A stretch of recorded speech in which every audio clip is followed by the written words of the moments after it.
Isa-isang pinagpapaliwanag ng Justice Department ang mga kongresistang idinadawit ng mga diskaya sa flood control scam. Samantala, hindi na rin umaasa ang DOJ na uuwi pa si dating Congressman Zaldico matapos ang pagbibitiw nito sa pwesto. Yan ang ulat ni Luisa Erispe. Ipatatawag ng Department of Justice sa mga kongresista na pinangalanan ng mag-asawang diskaya na umano'y sangkot sa anomalya sa flood control project.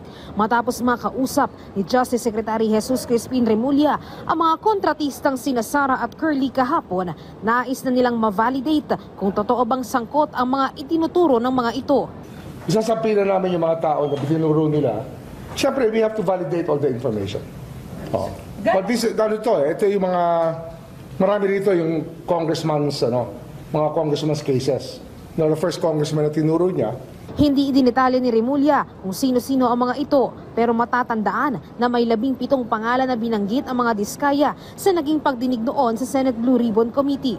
Handa naman anya ang DOJ na pakinggan ang mga kongresista, pero kung hindi ito sumipot, ay ipasosobpi na ito sa National Bureau of Investigation. Matatandaan naman na isa si Zaldico sa nabanggit na pangalan noon ng mga diskaya. Dahil wala ito sa bansa, ayon kay Remulla, hindi na sila umaasang uuwi ito, pero hindi pa rin ito ligtas mula sa investigasyon. I don't think so. Hindi mo paparamdam yan. He'll be a fugitive. Hindi ba ganyan talaga pagka may problema ang tao, lumayas? May problema yun.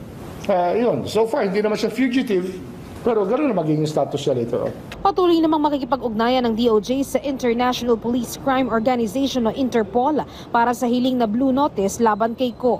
Samantala, ayon naman sa DOJ, maituturing na walang katulad ang mga kontratistang diskaya sa modus nila sa panduruga sa mga nakukuha nilang kontrata.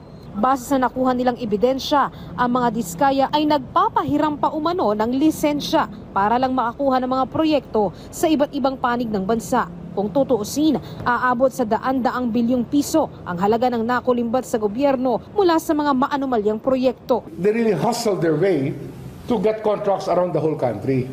That's why the experience is unique. Walang katulad dito walang katulad ng contractor in Diskaya. They're a very unique one.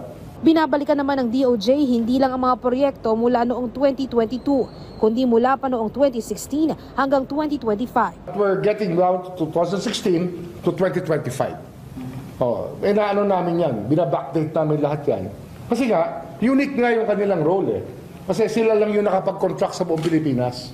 They find the so-called territoriality principle that certain territories are only for certain people. Luisa Erispe para sa Pambansang TV sa Bagong Pilipinas.